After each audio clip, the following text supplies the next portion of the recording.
Bobby Ray Parks Jr. nagkaroon nga ng clutch 3-point shot late sa 4th quarter para isa naglaro sa overtime. Pinangunahan naman nga ni Dwight Ramos ang opensa ng Livanga Hokkaido para makuha nilang panalo. Pero bago nga yan, eto solid na basketball molten. Dating 1,437 pesos. Ngayon nga ay mabibili mo na lang ng 475 pesos sa Shopee. Limited offer lang nga ito. Kaya ano pang hinihintay mo? Click mo na nga yung link sa comment section sa ibaba. Sa mga games nga kahapon sa Japan B-League ay nag-stand out nga ang performance ng dalawang Pinoy imports na sina Dwight Ramos at Bobby Ray Parks Jr. Unahin na nga natin itong naging performance ni Ray Parks kung saan nakalaban nga ng kanyang kupunan na Osaka, ang Ryokyu Golden Kings. Umiscore nga ng 20 points si Ray Parks sa game na yon at nagkaroon pa nga ito ng clutch 3-point shot late sa 4th quarter para isa ng laro sa overtime.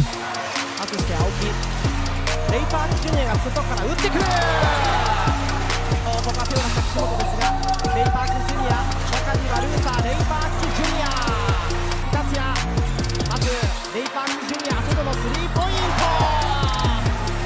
コントロール、木下がつく。スティールだ。レイパークスジュニア走っていく。いや、大きな活躍です。そうですね。ディフェンスといい今のね。レイパークス。ロープがパスしてからレイパークスジュニアが打つスリーポイント。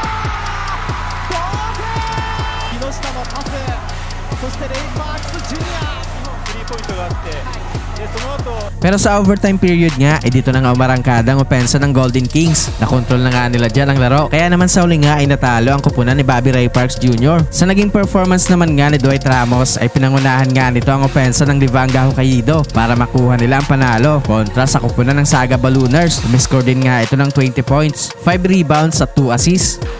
Ramos に隅田がついていく。ラモス縦のドライブで切り裂くか。バックショット。関のフェイク使ってトップの位置でワイドオープンでラモスのスリーポイント。ドワイトでノーマークスリー決める一番いい形。ラモスのスリーポイント今日2本目。ラモス、おっとここはいいパスからハーラー。いいパス回し、この連動性差がラモス3本目なるのか。が4つですが阿部も入っています。勝負どころラモスのミドルショット沈めた。ピック使ってのラモスが中2人が行くがターンしての決めていきました。2人が